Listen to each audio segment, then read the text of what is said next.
Bueno, buenas noches, estimados amigos peruanos y latinoamericanos que están presentes el día de hoy. Vamos a empezar el webinar del día de hoy, que es el tratamiento médico de la obesidad como parte también de la cirugía bariátrica. Vamos a empezar con el doctor Luis Poye, presidente de IPSOLAC, que nos va a dar la introducción de la presentación del tema de hoy. Adelante, Luis Poye. Ok.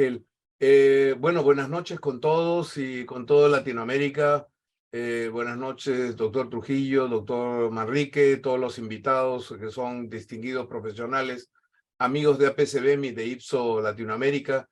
Queremos esta vez, digamos, darles la bienvenida y un tema que es muy importante para todos nosotros los que trabajamos la parte quirúrgica, porque creo que la parte quirúrgica sola ya cada vez es más claro que no es absoluta, sino que cuando se acompaña de manejo médico es un resultado mucho más razonable, mucho más duradero y mucho más efectivo, sobre todo para el paciente. Entonces, estos temas que son de interés y que los tocamos pocos en el ámbito quirúrgico, queremos realmente resaltar la iniciativa de la Asociación Peruana de Cirugía Bariátrica y Metabólica en haber tomado este tema como parte de uno de los webinars mensuales que solemos tener. Tenemos invitados de lujo como el doctor Fabio Trujillo, que es realmente un conocedor de este tema, y nuestro representante, el doctor Manrique, primordialmente, el doctor Ramiro Carvajal, que son prácticamente permanentemente consultados en nuestro ámbito porque son gente líder de opinión. Va a ser la discusión muy importante, que todos participemos, y quiero ya darle el paso al doctor Campana y al doctor Ramiro Carvajal para que pasen a la moderación de este webinar sobre medicamentos en el tratamiento de la obesidad. Un saludo a toda Latinoamérica, una bienvenida a todos nuestros invitados. Y doctor Campana, gracias por la invitación a hacer la apertura de este importante webinar. Bueno, muy agradecido. Como ustedes saben, pues la obesidad es una enfermedad. Como tal, necesita medicamentos, ¿no? Es una enfermedad crónica e incurable. Eso lo sabemos todos. Y cuando tenemos un paciente que vamos a manejar de obesidad, no es solamente un tratamiento, sino es tenerlo para siempre.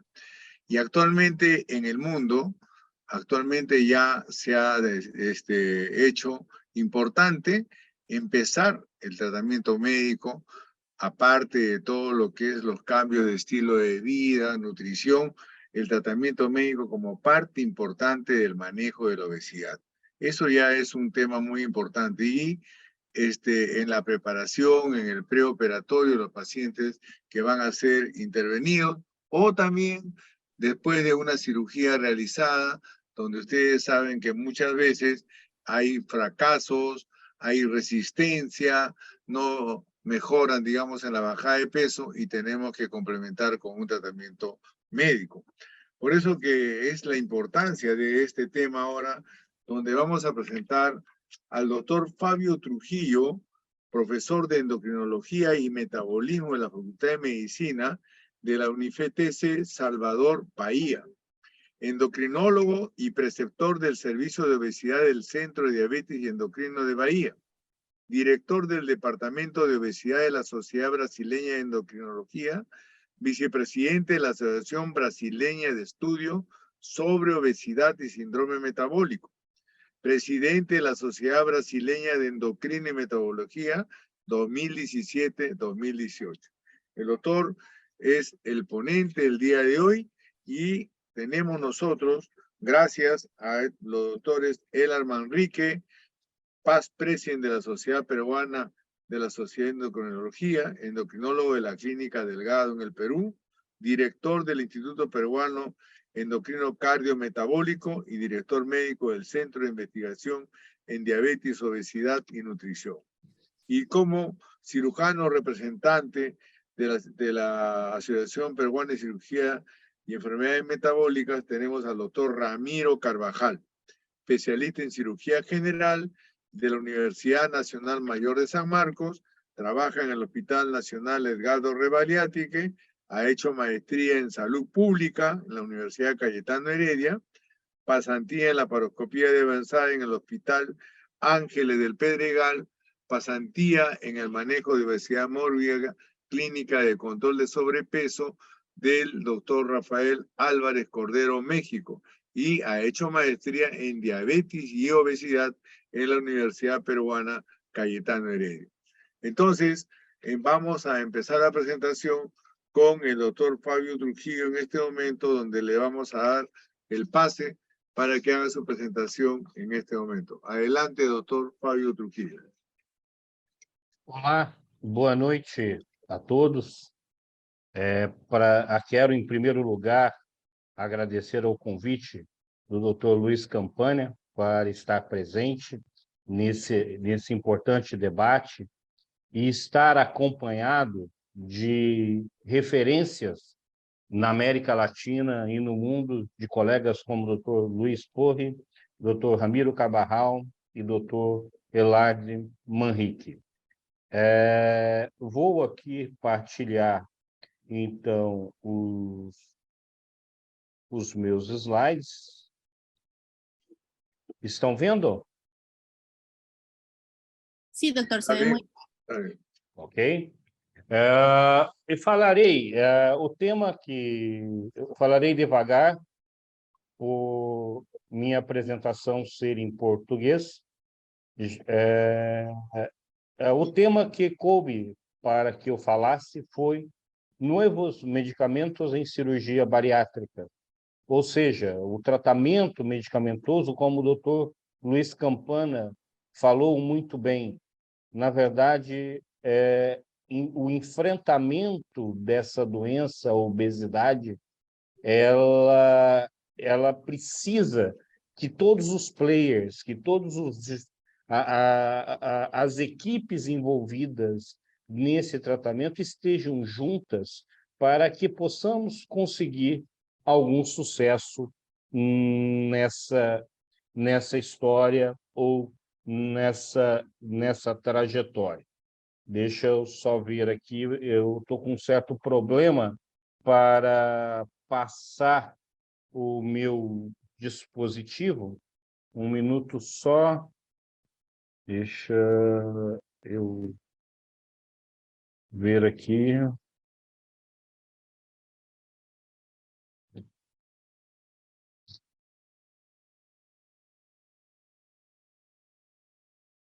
Travou a minha apresentação. Deixa eu começar de novo. Acho que talvez seja o melhor a ser feito. Si tiene que volver a compartirlo.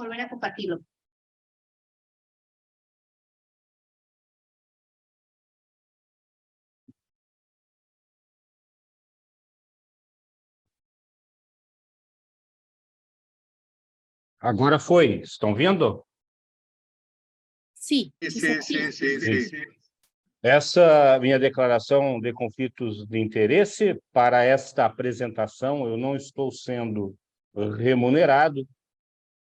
E o cronograma da minha apresentação, eu dividirei em 4, falando um pouquinho sobre o problema da obesidade no mundo, novos fármacos que temos como ferramenta no tratamento da obesidade e o tratamento farmacológico do reganho de peso depois da cirurgia bariátrica. A cirurgia bariátrica, ela é uma ferramenta importante e segura no tratamento da obesidade, mas muitas vezes nós lidamos com um ganho de peso que precisamos trabalhar em conjunto, seguido, então, pela minha conclusão. Então, sabemos que o número de obesos eles vem aumentando nos últimos anos. No Brasil, eu não sei quais são os dados do Peru, eu sei que nós temos outros colegas da América Latina toda aqui nos prestigiando, mas no Brasil, em torno de 20% da população adulta brasileira tem obesidade. E aproximadamente, ou acima da metade da nossa população adulta está acima do peso, segundo dados do Ministério da Saúde. E obesidade, como muito tempo foi vista pelo lado estético, mas obesidade não deixa de ser uma doença e não deixa de você ter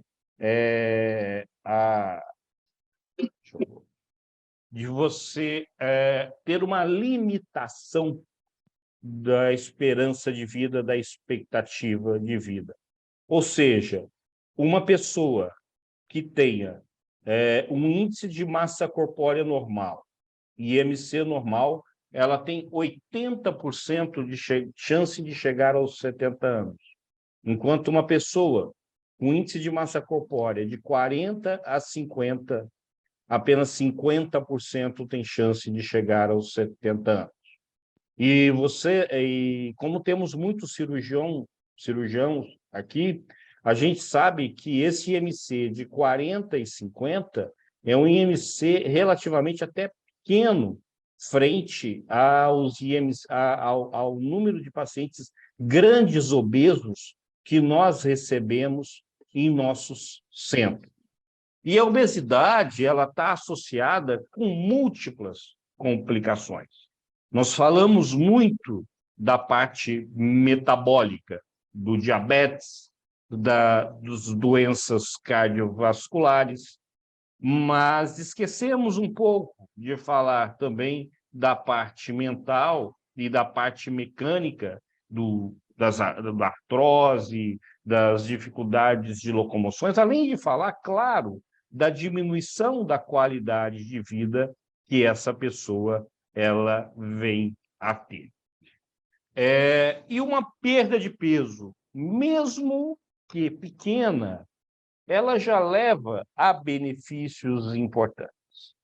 Hoje, a gente fala muito, quando vamos abordar um paciente, uma pessoa com obesidade, que é mais importante de quantos quilos ela irá perder, será o quanto melhor a saúde desta pessoa será. Ou seja, muitas vezes uma pequena perda de peso gera uma qualidade de vida muito alta.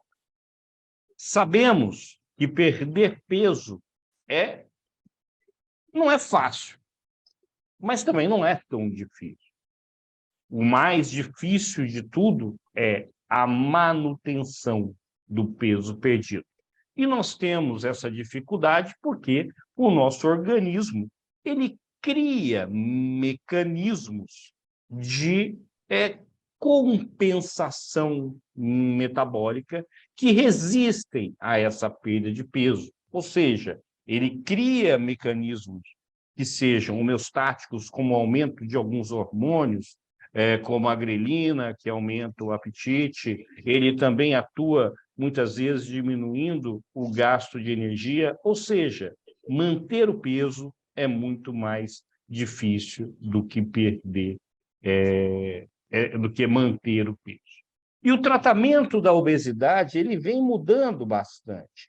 Vocês vão ver que nesse slide, aqui eu coloco um pouco como uma escadinha sobre a quantidade de peso e o que nós realmente vamos fazer, mas nós sabemos que o melhor de tudo é, muitas vezes, já iniciar com todo o tratamento.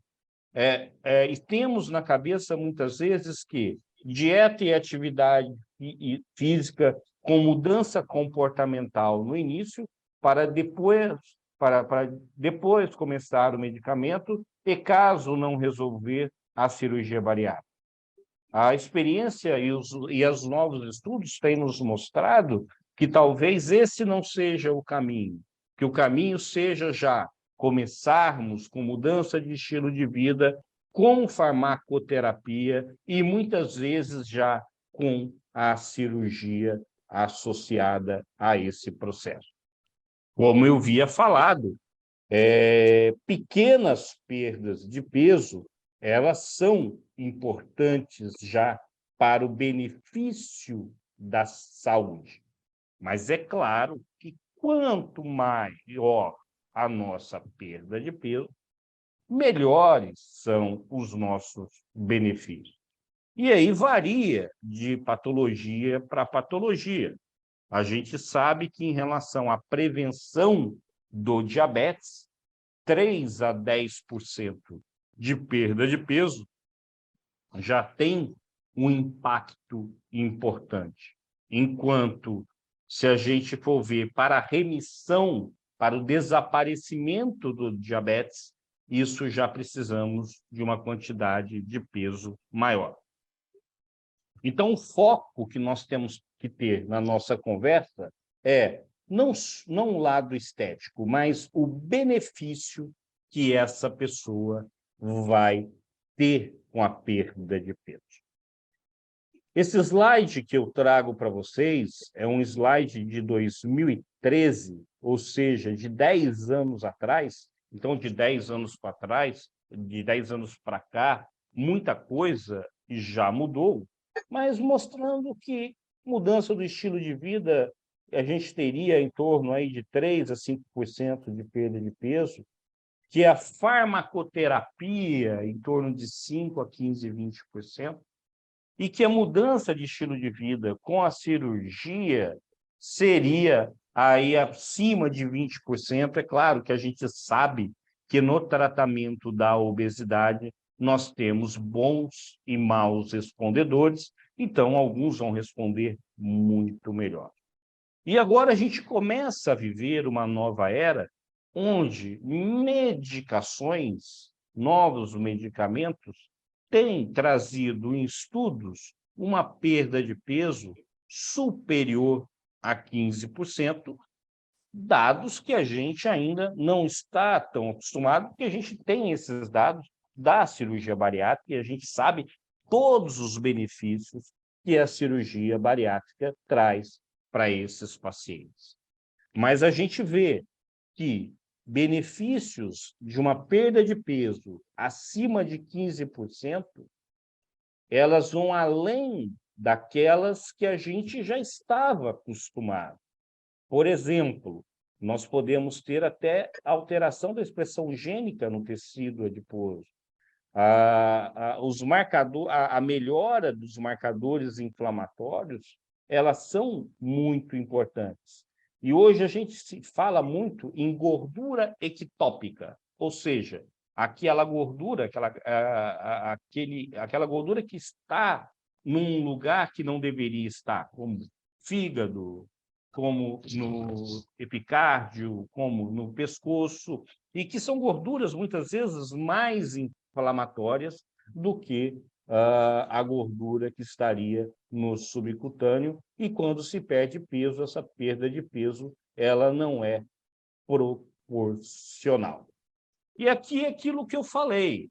De um lado, vocês veem a pirâmide, que até agora, há pouco tempo, muitos faziam, ou em alguns lugares ainda se segue essa pirâmide, e a gente começa a viver com um novo conceito, que é tratar a obesidade de forma homogênea, envolvendo todas as armas, todas as ferramentas que nós temos. Vocês veem acima do slide o Ascend, né? Ascend é um programa de treinamento em obesidade da Sociedade Europeia de Obesidade, que eu tenho o prazer de ser o chairman no Brasil. Então, eu peguei aqui alguns slides desses treinamentos que nós recebemos, médicos e profissionais de saúde do mundo todo, e a gente tenta treinar essas pessoas já baseado principalmente nas diretrizes europeias e também na diretriz canadense de obesidade, que vocês sabem que ela tem um padrão muito mais individual, ou seja, de tratar a obesidade de forma individualizada do que propriamente a obesidade de uma forma global, como todo mundo. E a história dos medicamentos, para a obesidade, ela começa há bastante tempo. E principalmente nós, clínicos, o endocrinologista, ele muitas vezes ele foi surpreendido com medicamentos que inicialmente prometiam boas melhoras na perda de peso, mas que levava a outras alterações, levava a outros perigos.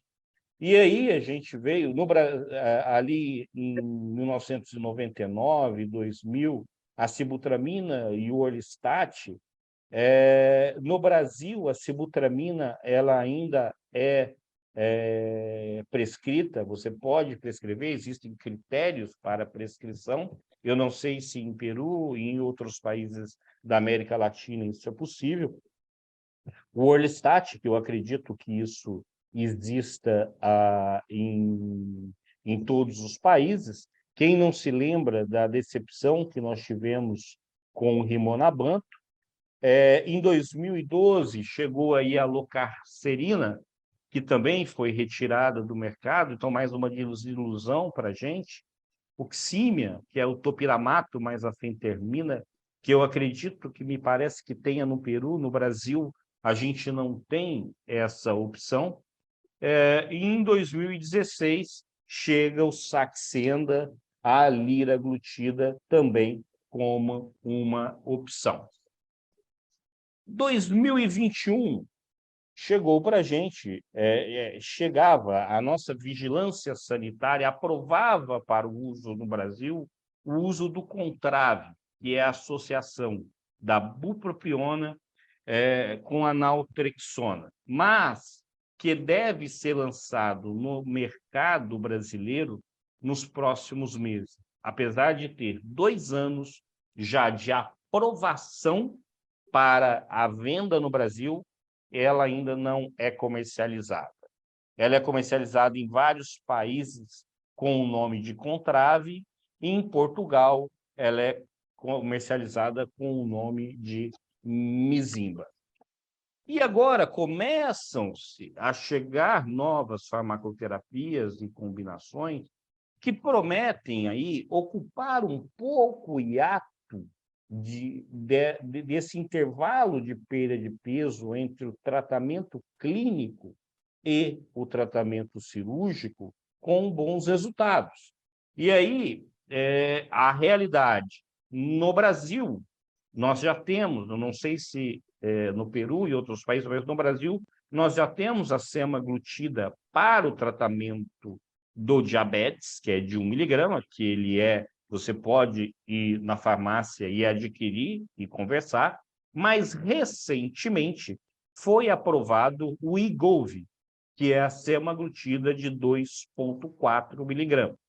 Então, apesar do Wegovy ele já estar aprovado pelos órgãos regulatórios do nosso país, ele não está sendo vendido ainda, mas já existe um uso off-label importante após essa liberação pelos endocrinologistas da semaglutida que era usada para o diabetes. A tirzepatida para o diabetes já é uma realidade nos Estados Unidos. No Brasil, a gente ainda não tem, mas já é uma promessa, algo que está chegando, e acredito que chega num período muito rápido para o diabetes. Para a obesidade, talvez demore um pouquinho, apesar dos estudos de fase 3 para a obesidade estarem adiantados. E nós temos também a associação da semaglutida com a cangrilitide, que é uma amilina, que nós já estamos também em estudos de fase 3, e que, ou seja, nós estamos vivendo um momento de grande transição, de grande perspectiva no tratamento medicamentoso da obesidade. E espero que isso traga realmente mudanças da nossa realidade.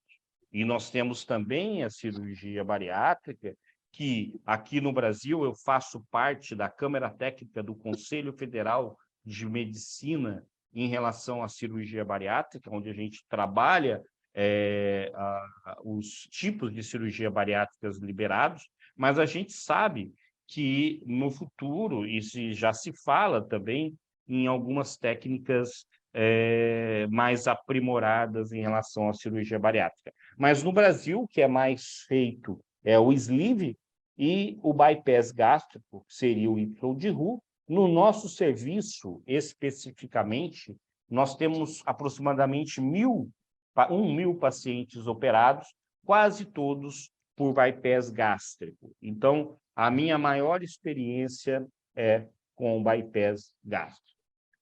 E as diretrizes do tratamento da obesidade, ela vem acompanhando toda essa evolução. Então, ela tem o IMC, muitas vezes centralizado no IMC. A gente sabe que o índice de massa corpórea ele é baseado na altura e no peso, mas a gente sabe que muitas vezes uma pessoa com o mesmo IMC ela tem graus de fragilidade diferentes. Então, nós precisamos, eu acho que nós já estamos trabalhando a circunferência abdominal, já é alguma coisa que nos ajuda a melhorar um pouco esse diagnóstico dessa gordura que tem maior malefício, mas também existem outros critérios sendo trabalhados que eu acredito que em breve a gente possa ajudar e não fique refém do índice de massa corpórea, que, por enquanto, a gente ainda está muito centrado no IMC. E que, cada vez mais, o tratamento da obesidade ele seja focado na pessoa com obesidade e não simplesmente na doença. Os critérios para indicação de obesidade, eles ainda continuam baseados no IMC, seriam para aqueles pacientes com índice de massa corpórea acima de 30 ou entre 27 e 30 que têm comorbidades relacionadas à obesidade, e aí são muitas comorbidades que estão relacionadas. Mas a gente sabe que isso por enquanto, isso é válido, mas eu acredito que no futuro muito próximo, talvez isso seja alterado. E quando a gente vai pensar no medicamento anti-obesidade, qual medicamento a gente vai usar? Como é que a gente tem que pensar nesse sentido, né? Então, acho que a primeira coisa, quando a gente vai escolher um medicamento no tratamento medicamentoso da obesidade, a gente precisa pensar na eficácia. Agora, nós temos que ter algo eficaz, mas que também seja tolerado, que seja seguro. A gente começa também, a gente tem que ter atenção a contraindicações que algumas medicações podem trazer, seus diferentes mecanismos de ação, mas talvez um problema muito grande para a gente seja o custo, né? Eu não sei como é com vocês, mas no Brasil nós temos verdadeiras ilhas de tratamento para a obesidade, onde, na maioria desses lugares onde se tem o tratamento para a obesidade, esse tratamento, muitas vezes, você não tem medicamentos disponíveis para o público. Para o público que usa... porque aqui no Brasil você tem o serviço do governo e o serviço privado. Então, para o serviço do governo, você não tem medicamentos liberados. Agora, você tem a cirurgia bariátrica. No nosso serviço, nós operamos bastante, nós não temos tanto problema com filas relacionadas à cirurgia bariátrica, mas a gente sabe que essa não é uma realidade do país. E nós temos hoje, no mundo, várias medicações que podem auxiliar no tratamento da obesidade. E aí, fentermina e topiramato, que parece que é uma associação que é usada nos Estados Unidos, parece que tem no Peru. A 7-melanotida, que é mais para aqueles pacientes que têm alteração no receptor MC4, que não vem aqui ao caso para a gente discutir, né? O Orlistat, que também acho que todos vocês conhecem, eu não vou gastar tanto do meu tempo falando, e eu vou focar aqui a minha apresentação na liraglutida, na semaglutida, na naltrexona com a bupropiona e falando um pouquinho também da tirzepatida, que é uma realidade que está muito próxima aqui no Brasil. A gente acredita que ainda talvez ou até o final do ano ou início do ano a gente tenha aprovação, pelo menos, para o diabetes. O Contrave, o nome comercial, que seria a associação da naltrexona com a bupropiona, ele teriam efeitos sinérgicos, ou seja, eles atuariam ali nos hormônios da PONC, estimulando a saciedade, levando à perda de peso, ao mesmo tempo que a naltrexone, ela acabaria também bloqueando um pouquinho ou inibindo o MOP, o receptor do MOP, que acaba muitas vezes levando a um aumento do metabolismo e a duração menor desse efeito sacietógeno. Praticamente, eu não tenho experiência com esse tipo de medicamento. Está previsto o seu lançamento no Brasil para abril ou maio deste ano, do ano corrente. Tenho alguns amigos, tanto nos Estados Unidos quanto em Portugal, que têm um pouco de experiência, e me parece que para aquela pessoa que tem um perfil mais beliscador, pode sim ser uma boa opção, apesar de vocês verem aqui que os resultados vão depender. Os estudos de fase 3 da associação bupropiona com naltrexona, eles variam, eles levam aqui no máximo, que é o CORMOD. O CORMOD é um estudo onde eles associam a uma mudança de estilo de vida muito intensa, levando aí a 11,5% de perda de peso. Mas aquilo que eu falei no início, tratar o peso, quem tem experiência, o endocrinologista ou o clínico, que tem uma experiência com o tratamento do peso, ele sabe que muitas vezes a resposta vai depender. Tem pacientes, tem pessoas que não vão responder a esse tratamento e tem pessoas que vão responder bastante. Então, você vê aqui que, por exemplo, no CORMED, aproximadamente 55% dos pacientes atingiram uma perda de peso acima de 10%. E um percentual muito bom de pacientes, ou seja, em torno de 80% dos pacientes atingiram pelo menos 5% da perda de peso, mas na média dos trials, dos estudos, em 56 semanas, que a gente sabe que não é um tempo tão grande, uma média em torno de 7% a 8% de perda de peso. Os efeitos colaterais, a náusea, vômito, mal-estar, dor de cabeça e a constipação estão dentre os principais. E existe aí algumas contraindicações um pouco mais severas nesse sentido. E, geralmente, muitas vezes aqui no Brasil, a gente evita um pouquinho a associação de drogas que atuam no mecanismo do sistema nervoso central com outras drogas que atuam no mesmo mecanismo. Mas eu acredito que ela possa ser tanto isoladamente, para aquelas pessoas que não respondem aos agonistas de GLP-1, como a liraglutida, como a semaglutida, ele pode ser uma boa opção, como pode ser uma boa opção em associação. Em junho, nós teremos aqui no Brasil o Congresso Brasileiro de Obesidade e Síndrome Metabólica, e a aula que me cabe será a associação medicamentosa no tratamento da obesidade.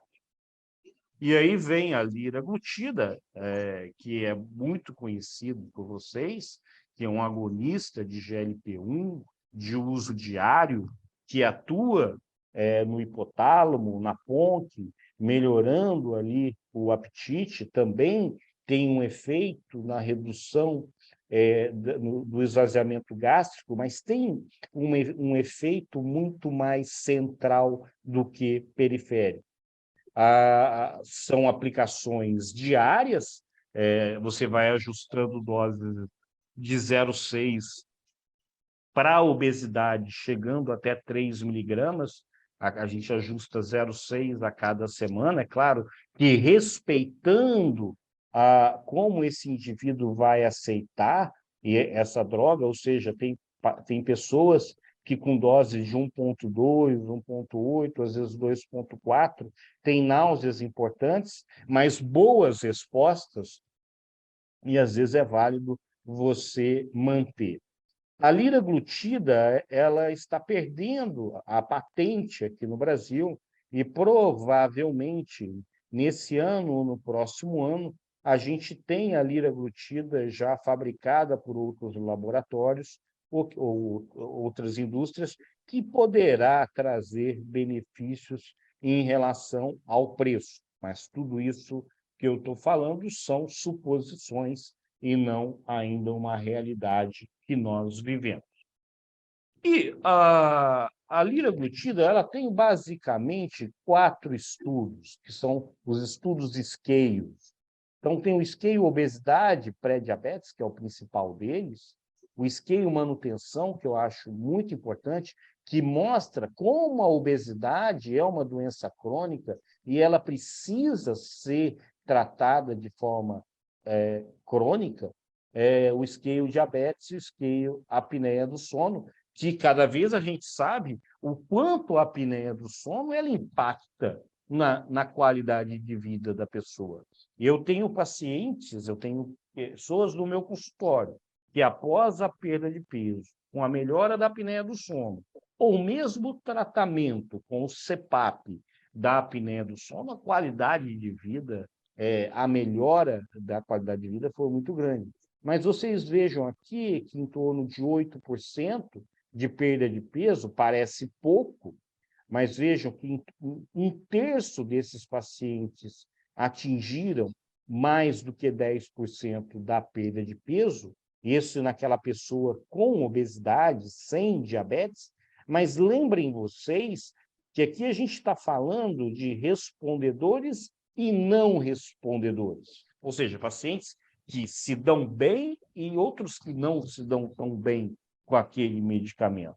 E a minha experiência pessoal é que aqueles pacientes que respondem bem, a perda de peso ela é muito superior a essa perda de peso que a gente vê nos estudos. É claro que, então, eu estou falando aí de bons respondedores, que eu acho que no futuro próximo, a cirurgia bariátrica, ela que hoje, em muitos lugares, às vezes demora 1 ano, 2 anos para que o paciente tenha a sua indicação, eu acredito que a gente vai ter essa indicação de uma forma muito mais rápida, porque em pouco tempo nós já saberemos quais seriam esses pacientes que são bons respondedores ou não, e poderíamos partir para a cirurgia bariátrica numa fase um pouco mais, eu não digo precoce, mas eu digo mais oportuna, ou seja, no momento correto. Mas a liraglutida, ela nos traz um outro dado que é muito importante, que foi uma medicação que, aqui é importante salientar, que reduziu em 80% a progressão para o diabetes em pessoas que tinham pré-diabetes, mas que tinham obesidade. Então, a liraglutida ela leva a 80% de prevenção do diabetes, mas na pessoa com obesidade isso não se aplica, né, a toda a população em geral. Se fala muito, principalmente os cardiologistas, não sei se nós temos muitos cardiologistas aqui, mas quais seriam os CVOTs, ou seja, os estudos de segurança cardiovascular. E a liraglutida, ela trouxe o líder. Agora, é importante aqui a gente diferenciar que o líder, ele diminuiu todas as causas de mortalidade em pacientes com diabetes tipo 2. Fica difícil aqui a gente, ou não é adequado a gente transpor para aquela pessoa com obesidade sem diabetes. Mas já mostrando aqui que, independente do controle glicêmico, a liraglutida, com uma média em torno de 1,8, que para quem trata diabetes com liraglutida, sabe que é uma dose relativamente baixa, relativamente alta, houve-se sim, então, essa melhora do desfecho cardiovascular. É claro que muitas vezes não são todas as pessoas que se adaptam ao tratamento com a liraglutida. Eu acho que a náusea, o vômito, a diarreia e a constipação sejam aqui os principais motivos de descontinuação da medicação, mas eu acredito que quando você conversa com esse paciente, que quando você faz um início um pouco mais vagaroso, que você consegue individualizar cada pessoa, você consegue aí, então, resultados melhores, e esses pacientes toleram mais o tratamento com a liraglutida. E aí vem a semaglutida, que já é uma realidade para nós brasileiros, e ela traz um grande benefício com ela, que não só ela é mais potente em relação à perda de peso, mas ela traz o benefício do uso semanal. E a gente sabe que o uso semanal, principalmente por uma medicação injetável, ela faz diferença na adesão. Ela tem um custo bastante elevado. Eu tenho um número muito grande de pacientes usando semaglutida para o diabetes, mas depois da aprovação governamental do uso da semaglutida para a obesidade, eu já tenho vários pacientes usando para tratamento para obesidade e vejo aquelas pessoas que respondem bem, elas sim se beneficiam muito bem desse tratamento. Então, aqui a farmacocinética então, da liraglutida, mostrando que precisa ser diária, enquanto a liraglutida, vocês veem que ela tem um perfil um pouco, um perfil semanal, talvez ali no 6º, no 7º dia, já começa a cair um pouquinho os níveis dela, mas eu uso a semaglutida na forma semanal e os resultados que eu costumo ter, que eu tenho, são bastante promissores. A semaglutida ela tem uma ação direta ali no centro da fome, né, na regulação homeostática do apetite, ali nas células PONC, mas ela também tem uma ativação direta ali no robencéfalo, fazendo também aquela regulação hedônica do apetite, que seria, então, aqui, esses estudos são em roedores, claro, mas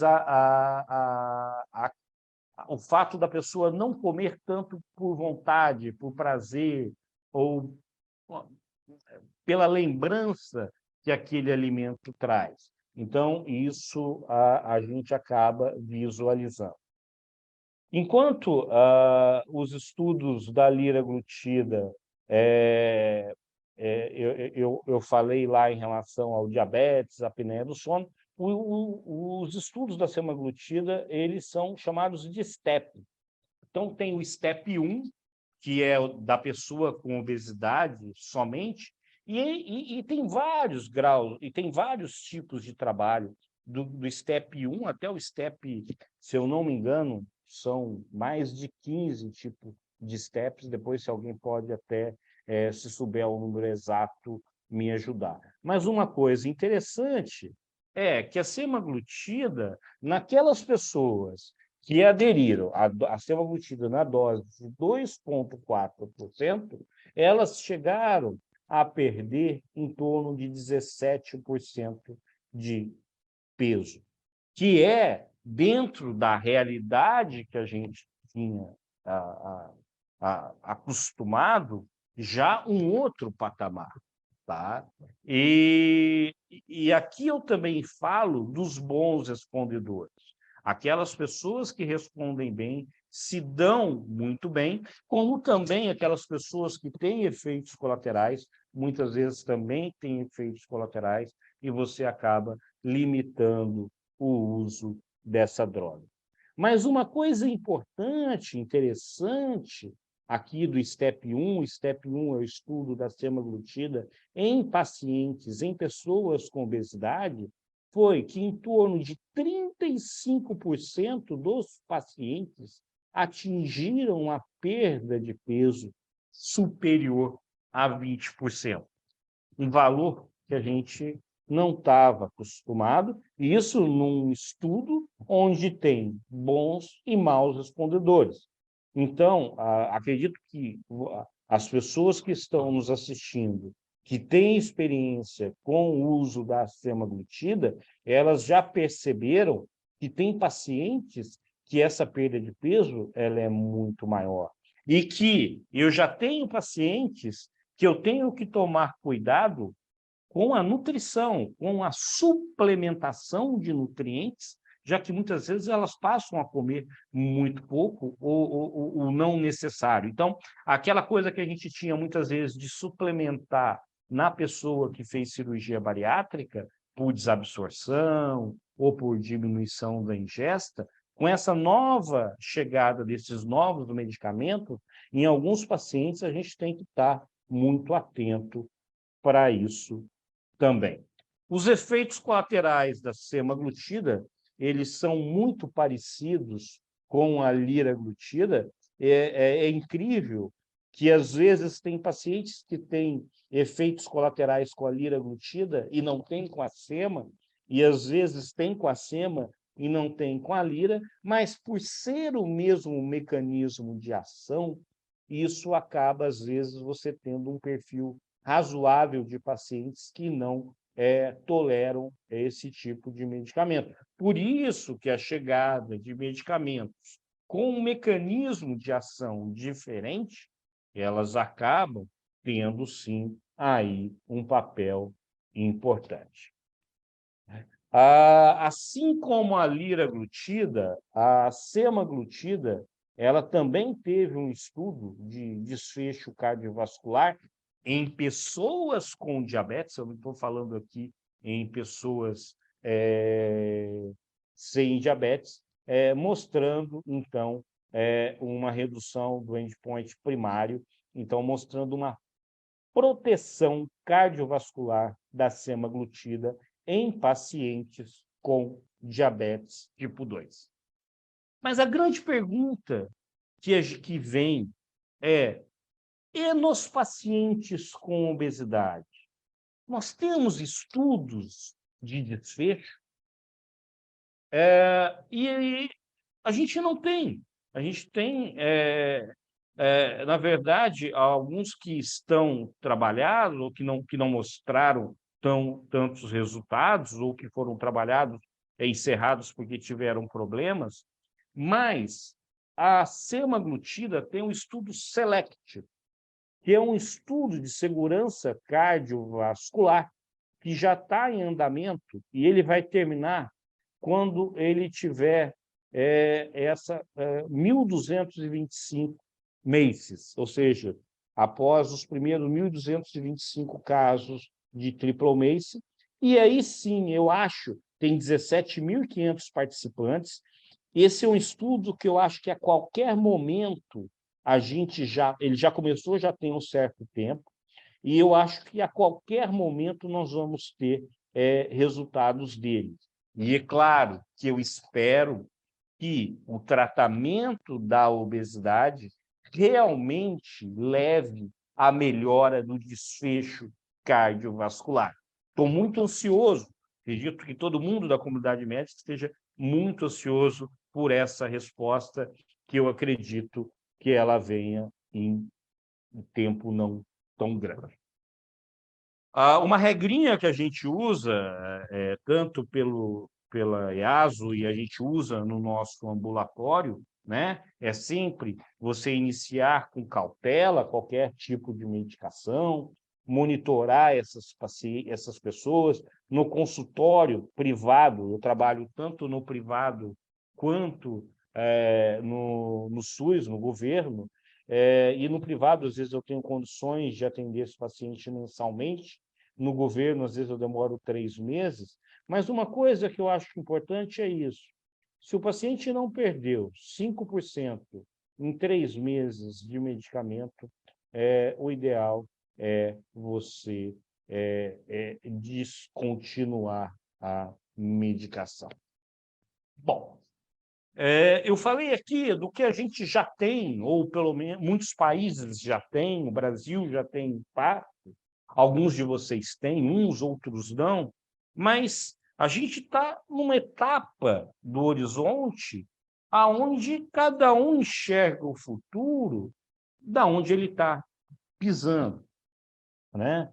E aqui eu falo, então, da tirzepatida, que é um primeiro duplo agonista, ou seja, ela é uma molécula só, que ela vai atuar tanto no GLP-1 quanto no GIP, e você tem os estudos da tirzepatida, que são os estudos SURPASS, que são nos pacientes que têm diabetes mellitus, mas aqui o SURMONT. Então, todos os estudos SURMONT são para obesidade, já mostrando bons resultados. Então, o que é a tirzepatida, que eu espero que em talvez menos de um ano isso já tem nos Estados Unidos, já tem em alguns países, eu acredito que no Brasil, em menos de um ano, a gente já possa ter disponível para o diabetes. A tirzepatida, então, ela é um duplo agonista, né? Que também tem aí uma meia-vida em torno de 5 dias de uso semanal, e que ela atua, então, tanto no GLP-1 quanto no GIP, e aí elas acabam sendo complementares, tá? E uma coisa bem interessante é que uma coisa bem interessante do efeito no GIP é que ela diminui um pouco a náusea em relação ao uso de quando você tem só ativação do GLP-1. E o que os estudos... Aqui eu estou falando de SURMONT, eu estou falando de estudos em obesidade, em pessoas com obesidade, e não em pessoas com diabetes. Você vê que 78% das pessoas atingiram uma perda superior a 15%. 96%, ou seja, quase a totalidade das pessoas que participaram do tratamento tiveram uma perda de peso acima de 5%. E o mais incrível, é claro, eu não conheço a experiência, o único dado que eu tenho são os dados de estudos, e como vocês, eu também tenho amigos que fazem parte de alguns estudos e falam para mim e digam que a percepção que eles têm é que ela realmente seja uma molécula importante. Mas vejam vocês que em torno de 40% dessas pessoas têm uma perda de peso acima de 25%, incluindo bons e maus respondedores, né? Então, lembrar que os bons respondedores podem chegar há bem mais do que isso. É claro que aqui já tem um viés, que aqui são os bons respondedores, mas que aqui já chegam a valores próximos de cirurgia bariátrica. Eu não estou querendo dizer aqui que os medicamentos vão substituir a cirurgia bariátrica, porque eu não acredito nisso. Eu acredito que uma coisa que o Dr. Campana falou no final, e que cada vez mais nós precisamos nos unir, é que os tratamentos eles são complementares. Eu faço muito uma análise com um jogo de futebol, com um treinador. Eu sou um treinador, eu tenho os medicamentos e eu tenho o meu adversário, que é o diabetes. Quanto mais jogadores bons eu tiver na mão e quanto mais eu tiver experiência na escalação desse time, melhores serão os meus resultados. E você vê aqui que traz em torno de média, aí em torno de 22,5% de perda de peso.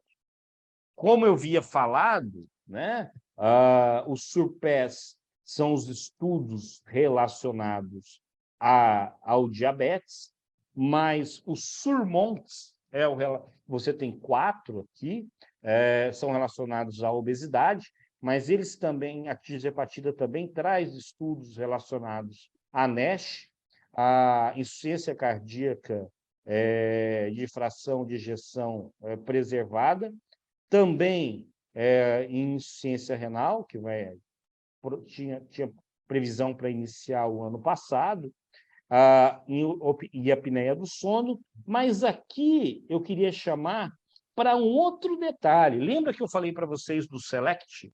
Que aqui não vai nos trazer uma grande resposta também. Esse estudo, SURMONT-MMO, ele vai estudar o desfecho de segurança cardiovascular na pessoa com obesidade sem diabetes. Então, eu acredito que após a abertura desses 2 estudos, nós vamos ter, sim, dados, e eu espero que positivos, mostrando que tratar a obesidade, que a gente já acredita, que a própria cirurgia bariátrica já mostrou em estudos de 15, 20 anos, que melhora o desfecho cardiovascular, que nós também teremos isso com o tratamento medicamentoso, o que seria muito bom. Tem vários medicamentos anti-obesidade em desenvolvimento. Acho que a gente vai viver momentos de grande ebulição nesse sentido. Acredito aqui muito nos co- e poliagonistas, em novos GLP-1s, na amilina e na miosina também. A gente cada vez mais sabe que os músculos eles produzem substâncias que muitas vezes são muito importantes aí no controle desse nosso metabolismo. E a gente também tem as cirurgias bariátricas emergentes, que também tem, a gente sabe de algumas que estão por aí. E eu acredito, então, que a gente, quem trabalha e quem vive com obesidade, vai viver um momento aí, os seus próximos 5, 6 anos, de grande ebulição, de grande transformação. Eu trabalho com obesidade há 23 anos, há mais de 23 anos, em torno de 25 anos. Quando eu comecei a trabalhar com obesidade, em 1997, obesidade não era uma doença. O estigma para a obesidade e vencer o estigma para tratar a obesidade, que é o nosso grande desafio. Eu acho que esse é o grande desafio. A canglitida com a sema, a canglitida é uma menina com a semaglutida para perder peso, também mostrando bons resultados. E aqui eu entro aqui na parte final da nossa aula, da minha apresentação, falando em relação à cirurgia bariátrica. Os principais são Y de Roux e Sleeve, mostrando também que você tem resultados heterogêneos, né? Você tem aquele paciente que responde muito bem, mas você tem aquele paciente que não responde tão bem, e isso em ambas as cirurgias, né? E a gente sabe que os 3 a 6 primeiros meses, eles são de suma importância. Eles são, aliás, suma importância não, mas eles são preditores de bons resultados em relação a isso. E sempre quando a gente vai falar sobre recuperação de peso pós-bariátrica, então eu acho que conversar com aquela pessoa que vai fazer a cirurgia bariátrica, explicar bem para ela que a cirurgia bariátrica é uma ferramenta, mas que não é um milagre, que ela vai precisar, sim, ter mudanças de estilo de vida para que isso tenha bons resultados. É importante também, quando a gente vai avaliar essa recuperação de peso, a gente entender que mais ou menos 20% a 30% dos pacientes podem ter uma recuperação de peso significativa. E é importante a gente diferenciar recuperação de peso de perda insuficiente de peso, e também a gente vai ter aí em torno de 15% a 30%. Aqui são dados que a gente trabalha. Eu acho que essa coisa de você falar fracasso, bons resultados ou não, isso depende muito, mas é claro que o que a gente espera é que esse paciente, essa pessoa, ela é considerado uma perda de peso insuficiente, aquela pessoa que não alcançou 50% de excesso de peso perdido, ou seja, ela não perdeu mais do que 50% do excesso de peso que ela já tinha. E recuperação de peso é aquela pessoa que perdeu bastante peso, perdeu mais de 50% do excesso de peso perdido, porém, ela recuperou esse peso. E aí, é muito importante a avaliação desses pacientes, porque são várias as coisas que estão relacionadas a isso, e uma equipe, ela precisa estar muito atenta. E eu vejo no nosso serviço a hipoglicemia reativa naqueles pacientes, principalmente com 2 a 4 anos pós-cirurgia, uma das grandes causas de recuperação de peso. E aqui também, esses pacientes muitas vezes vão precisar de uma terapia farmacológica, e quando a gente entra, né, em terapia farmacológica para tratamento, não vou falar de todos, mas quando a gente entra em tratamento da farmacoterapia farmacológica dos pacientes pós-cirurgia bariátrica, esses estudos eles não são grandes, são estudos pequenos. Eu acho que seria importante nós da América Latina, junto com quem a gente conseguir juntar, fazer um consenso, ter um consenso do que é um reganho de peso, de como intervir, de quais serem as etapas a serem seguidas, mas, a princípio, qualquer medicação para o tratamento da obesidade, você pode usar também para o tratamento do reganho de peso pós-cirurgia bariátrica. Aqui é um estudo, né, com 209 pacientes que fizeram cirurgia bariátrica e receberam medicamento para a perda de peso.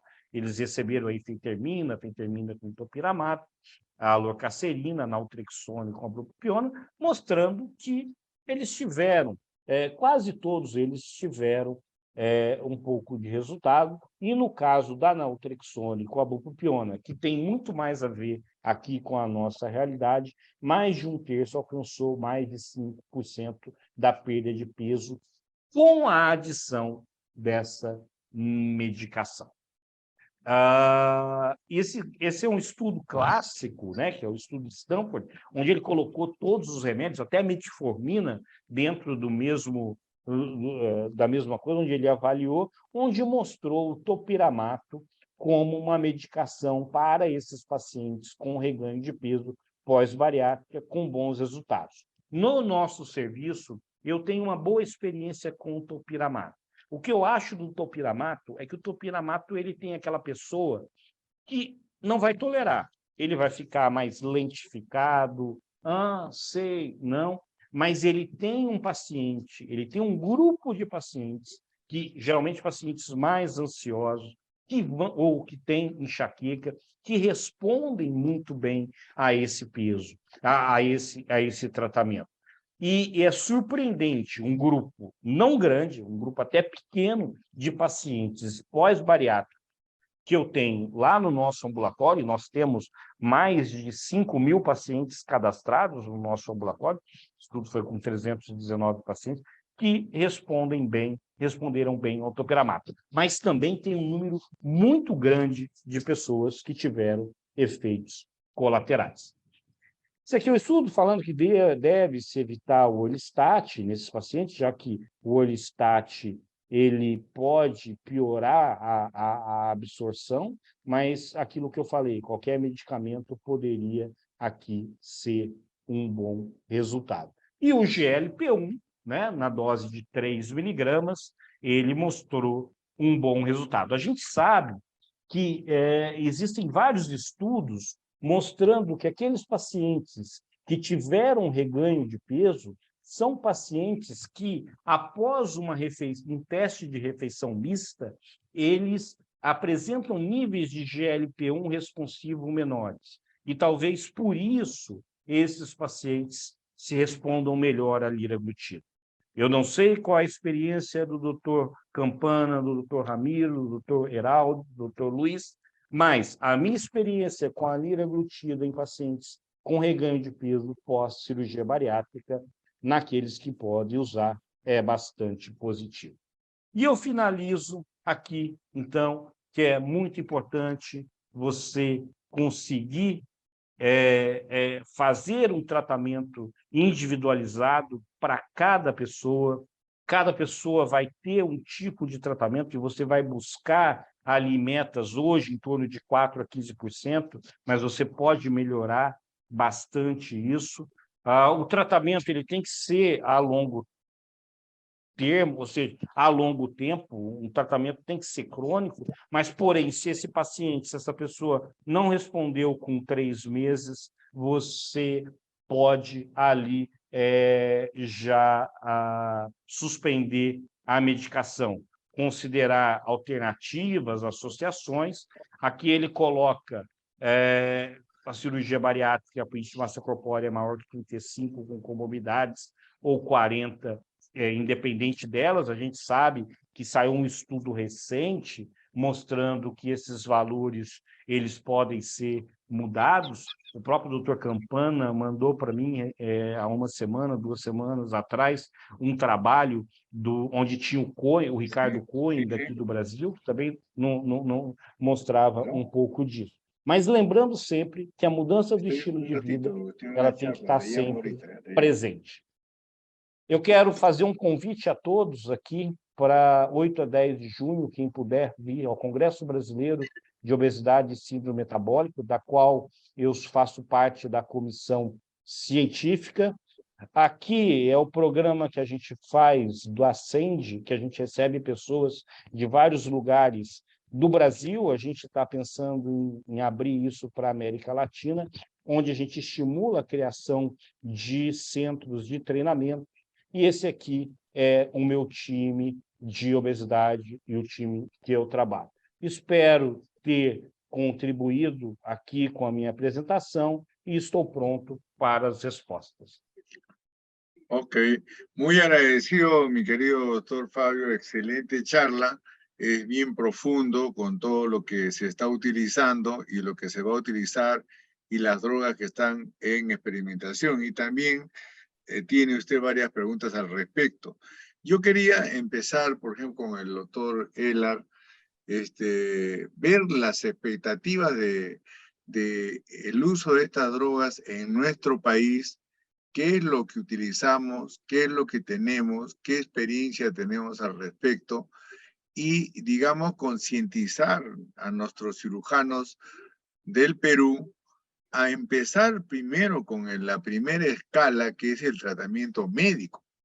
Y después de eso recién aplicar la cirugía, entender que esta enfermedad de la obesidad crónica lo vamos a tener toda la vida y no podemos estar empezando de frente a hacer una cirugía. Por eso hay múltiples protocolos de manejo y yo quería dejarlo al doctor Elar Manrique para que nos enfoque, digamos, en nuestro país, cómo es el el manejo y qué cosa tenemos a la mano en nuestro medio dentro de todas las drogas que ha presentado el doctor Fabio para poder manejar al paciente con obesidad. Muchas gracias, doctor Campana. Un saludo al doctor Fabio, al doctor Ramiro Carvajal y al doctor Poggi. Y quiero un poco contar la experiencia que tenemos acá en Perú y contarle al doctor Fabio que aquí en Perú pues tenemos un 60% de prevalencia de sobrepeso y obesidad y probablemente un 20% de obesidad. Y sabemos que la obesidad está subtratada. Está subtratada porque realmente pues, la gente no se dedica a manejar obesidad. En el Perú tenemos fármacos antiobesidad desde hace aproximadamente unos 4 años. Tenemos fentermina topiramato, tenemos fentermina, tenemos naltrexona ibupropión, tenemos orlistat y hace 4 o 5 meses tenemos liraglutide recién, de 3 miligramos. Durante todo este tiempo, pues sí, creo que cuando uno empieza con los nuevos fármacos hemos adquirido más experiencia probablemente con fentermina y fentermina topiramato, porque son las drogas más antiguas que tenemos. La naltrexona ibupropión la tenemos ya hace 1 año y últimamente tenemos liraglutide como Saxenda. Pero es interesante observar que nos hemos dado cuenta que desde el punto médico tenemos que hacer primero un enfoque y una estrategia. Y la primera estrategia es la estrategia no farmacológica. Eso quiere decir, primero el paciente tiene que aprender a comer y la parte conductual. Esa es la primera parte. Entonces, la actitud, la conducta del paciente. Pero eso se basa en una buena historia clínica y después de hacer una buena historia clínica, conocer al paciente, hallar sobre el fenotipo del paciente. Yo creo que eso sí hemos avanzado mucho porque le comento que acá tratamos de ver primero la parte genética, el genotipo del paciente, el fenotipo, porque esto del fenotipo, pues hay un fenotipo antropométrico y también hay un fenotipo metabólico y hay un fenotipo también de lo que es el paciente obeso con respecto a su cerebro hambriento, a su cerebro emocional y también al intestino hambriento y al metabólicamente lento. ¿Para qué proponemos esto? Para escoger después el fármaco correcto para la obesidad. Pero todo este proceso pues no se da en una primera consulta. Primera consulta es un abordaje integral con la nutrióloga, con el psicólogo y el endocrinólogo que permite tener un abordaje no farmacológico para después de la evaluación pasar a un abordaje farmacológico. En este abordaje farmacológico, yo, doctor Campana, siempre un paciente con IMC mayor de 35, pues les hablo de cirugía bariátrica, porque son pacientes candidatos a una cirugía bariátrica. Y aquellos pacientes que tienen IMC de 30 o mayor, con complicaciones asociadas a la obesidad, también les planteamos la posibilidad de una bariátrica. Entonces, en ese proceso de esa estrategia, armamos un trabajo progresivo. Tenemos consultas muy continuas con el paciente que tiene obesidad desde el punto de vista médico. La nutrióloga la ve cada 2 semanas, le escribe por WhatsApp, le hace un seguimiento muy cercano. Nosotros como clínicos observamos los medicamentos como eventos adversos en el tiempo y evaluamos verdaderamente la eficacia del fármaco. Como dijo el doctor Fabio, ¿qué tanto bajan y qué porcentaje bajan de peso con estos fármacos? 5%, 10%. Nos damos con muchas sorpresas, ¿eh? Cuando usan los fármacos siempre estamos hablando y justificamos por qué usar un fármaco antiobesidad. Porque biológicamente estos pacientes tienen incremento del apetito, tienen malos hábitos alimentarios y el fármaco se justifica que module estos malos hábitos alimentarios, inhibe el apetito a nivel central. Pero hay que tener la estrategia de conocer muy bien los fármacos porque tienen diferentes mecanismos de acción y también tienen efectos adversos muy diferentes. Por lo cual, pues un paciente que puede usar fentermina termina con una hiperactividad y debutando con una enfermedad bipolar, o termina también con una condición de ansiedad y crisis de pánico por uso de fentermina, por ejemplo. O si no, un paciente que usa fentermina topiramato, que es lábil emocionalmente, termina con una depresión importante. O si no, un paciente que tiene liraglutide y el paciente tiene reflujo importante, y un reflujo muy, muy importante, el liraglutide no le va a ir tan bien. Entonces, qué interesante es ver este manejo y la experiencia con estos fármacos. La naltrexona ibupropión también lo hemos usado, pero también le comentaré que hemos tenido esa perspicacia de las náuseas y vómitos que lo produce un 20% de los pacientes.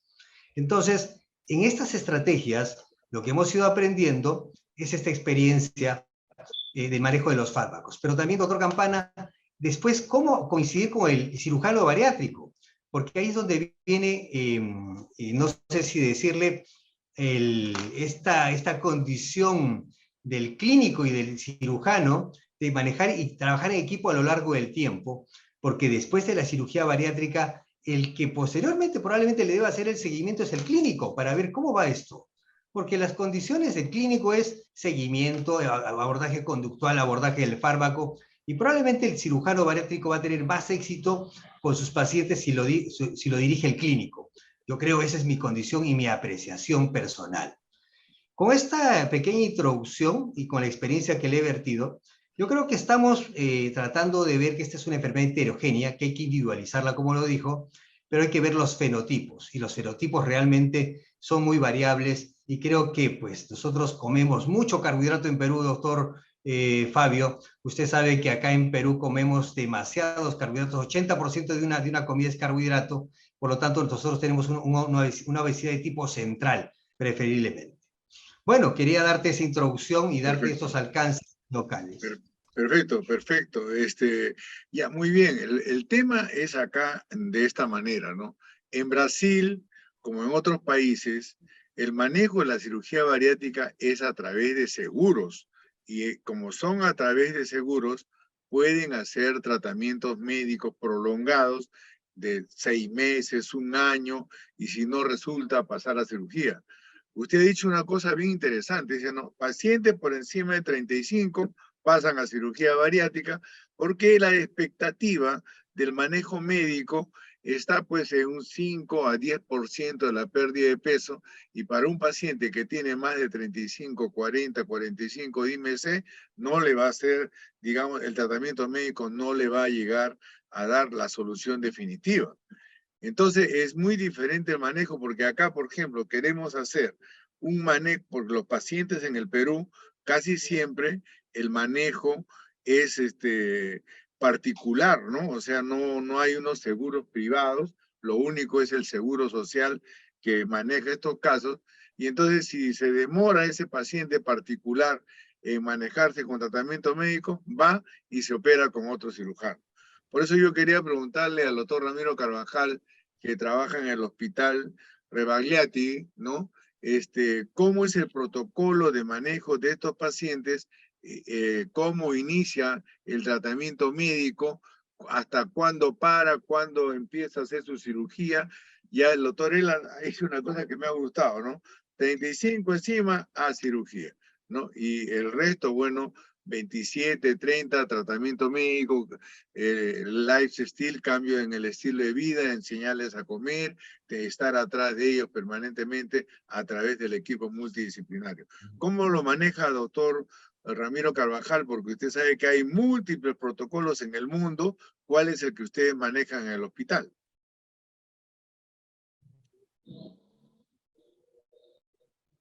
Muy buenas noches. En primer lugar, agradecer al comité directivo de la asociación por permitirme dirigirme a ustedes una vez más. Cuando me invitó el doctor Campana, me estaba desistiendo hasta que conocí el tema. El tema sí me atrae, el tema lo estamos manejando hace algún tiempo, y también es uno de los aspectos en los cuales nosotros hemos aprendido, ¿no? De que, digamos que en el periodo que tenemos de aprendizaje, porque todos los días aprendemos algo, ¿no?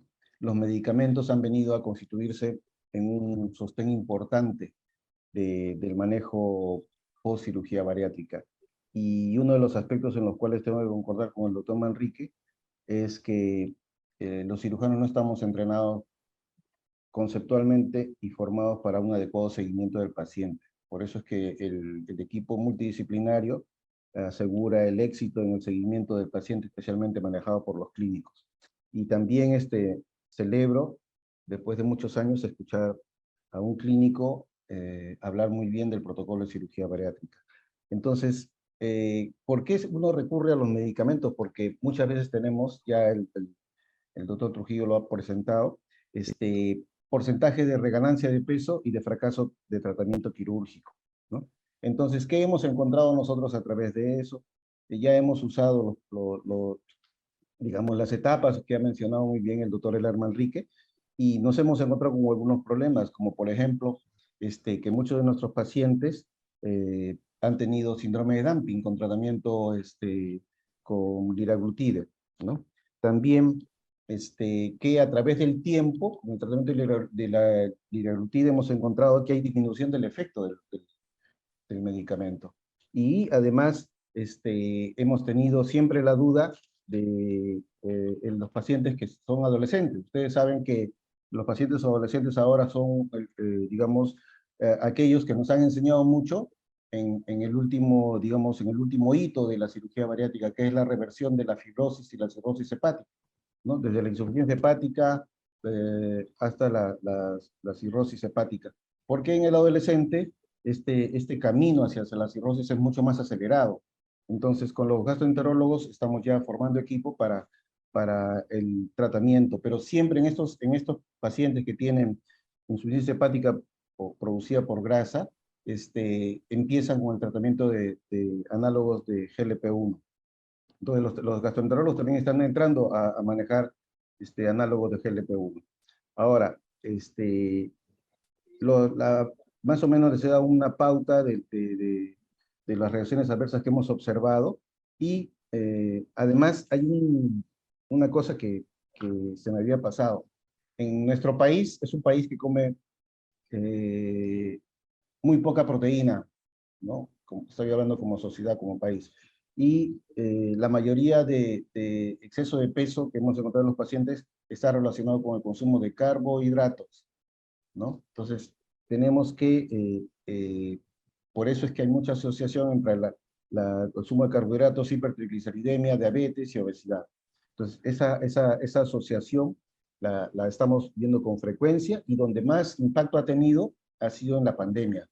En la pandemia había una alta mortalidad por diabetes y obesidad, siendo 12 veces mayor riesgo de complicación y muerte en pacientes con obesidad, y 8 veces mayor riesgo de complicación y muerte en pacientes con diabetes. Imagínense la sumatoria de diabetes y obesidad, las consecuencias que hubiese traído, ¿no? Entonces, lo que sí, y yo ya para terminar, dejaría a manera de pregunta para el doctor Trujillo. No hay, en una oportunidad, en un debate, hace muchos años, hace más o menos 10 años, cuando ya se hablaba de estos análogos de GLP-1, había dos considerando, cuando nosotros hacemos un bypass gástrico, la elevación del GLP-1 es evidente, y entonces, comparando el bypass gástrico a largo plazo, que produce mayor secreción de GLP-1, comparado a recibir todos los días una inyección de GLP-1, el efecto costo-beneficio sale a la luz, ¿no? Entonces es como si yo tener una producción de combustible o ir a comprar el combustible a la gasolinera. Entonces, nos llama la atención porque, por ejemplo, en el armamentario contra la obesidad no usamos los inhibidores de DPP-4, ¿no? Si usáramos el inhibidor de DPP-4 tendríamos más GLP-1 natural, ¿no es cierto? Entonces, a los colegas clínicos yo les preguntaría por qué no usamos, por qué no se ha encontrado, no se ha evidenciado efecto sobre el peso de los inhibidores de DPP-4. Y una vez más, agradeciéndole al doctor Campana por la deferencia que ha tenido conmigo, me despido hasta las preguntas en las cuales podríamos retornar. Muchas gracias. Doctor Fabio, ¿podría contestarle? Yo quería preguntarle también al doctor Fabio, usted dijo, la operación más frecuente en Brasil, bypass, ¿no? Primero. Entonces, ustedes trabajan en equipo, ¿qué es las drogas que más utilizan en el preoperatorio de todo esa gran cantidad de medicinas que tenemos? ¿Qué es lo que más utilizan en el preoperatorio o como tratamiento de la obesidad, y cuándo lo mandan a cirugía? Ya el doctor Ehler dijo, encima de 35 los mando a cirugía, o pacientes que son resistentes. ¿Cómo es el esquema que manejan en Brasil? Bom, respondendo de forma muito direta, primeiro, parabéns pelas colocações de cada um, tá? No Brasil, a gente costuma fazer o tratamento clínico sempre de forma inicial. Dificilmente, a não ser naquele paciente com índice de massa corpórea maior que 50, tá? Menor do que 50, a gente tenta fazer o tratamento clínico. Até pouco tempo atrás, até recentemente, nós tínhamos poucos resultados com o tratamento clínico, apesar de alguns pacientes responderem bem. Você ter no meu centro, no centro que eu trabalho, nós temos endocrinologistas, temos nutricionistas, psicólogos, fisioterapeutas e psiquiatras, tá? Então, nós temos realmente uma equipe multidisciplinar que se conversa e mesmo assim, os resultados do tratamento clínico deixavam muito a desejar. E aí, sim, a cirurgia bariátrica sim, vinha como uma boa opção e a gente não tinha limitação para isso, mesmo no sistema público, tá? Então, nós temos um número muito grande de pacientes. Então, respondendo a tua pergunta de forma objetiva, pacientes com índice de massa corpórea menor do que 50, nós tentamos geralmente o tratamento clínico. Não resolveu, aí depende do serviço, 6 meses, 1 ano ou 2 anos. 2 anos pelo Ministério da Saúde, daqui a indicação é cirúrgica. Isso respondendo de forma direta à sua pergunta e como é feito no SUS. No paciente privado do meu consultório, eu não espero tanto tempo para indicar a cirurgia bariátrica.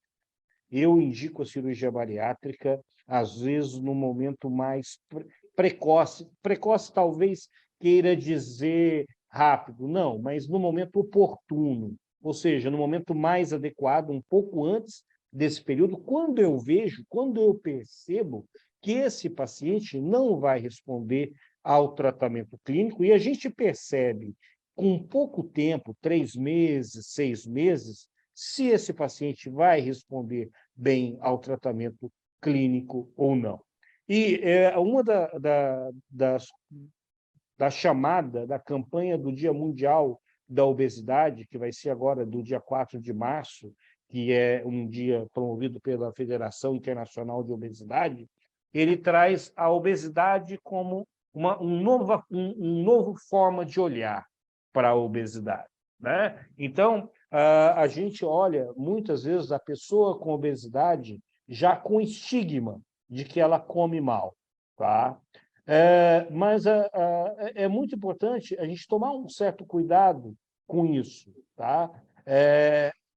E entender que aquela pessoa com obesidade, ela não é obesa porque ela quer, né? Ela tem vários fatores ali imbricados com isso que acabam complicando. E a indicação da cirurgia bariátrica, ela traz seus benefícios, mas ela precisa também de um acompanhamento muito bem feito. E a gente vê na nossa realidade que aquele paciente que ele é bem selecionado, e aí não sei se foi o doutor Manrique que disse sobre tratamento fenotípico, né? Eu acho que o tratamento fenotípico é algo que a gente precisa evoluir bastante, mas naquele paciente que ele foi bem indicado para a cirurgia bariátrica, os efeitos colaterais dele, os resultados geralmente são muito bons. Porém, nós temos muitos pacientes que às vezes enfrentam tanto dumping quanto...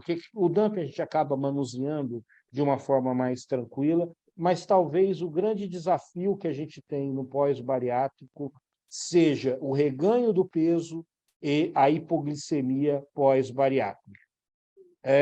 Respondendo à pergunta do Cabarral, que foi sobre, poxa, um dos mecanismos da cirurgia bariátrica é o aumento do GLP-1, tá? Então, seria, talvez não lógico, você usar um análogo de GLP-1 no reganho de peso num paciente pós-cirurgia bariátrica. Eu não sei se foi isso, talvez pela língua eu possa ter me atrapalhado se foi isso. Mas uma coisa que a gente vê nos trabalhos é que os pacientes que são maus respondedores à cirurgia bariátrica são os pacientes que têm menor elevação de GLP-1. Então, por isso, esses pacientes, muitas vezes, são mais beneficiados com o uso do GLP-1. Ok, gracias. Doctor Elar, una cosita en su experiencia, porque usted tiene varios trabajos. Hay en estos esquemas del Orlistat, este medicamento, la fentermina con el topiramato y con el liraglutide actualmente, cuando fracasa estos tratamientos, ¿a qué tiempo usted los deja o cambia por otro esquema? ¿Qué tiempo trata con cada uno de ellos? Y a veces hay pacientes resistentes, como usted me ha dicho, los protocolos se aplican a cada paciente porque con todas las variables que tiene, no se puede aplicar un protocolo igual.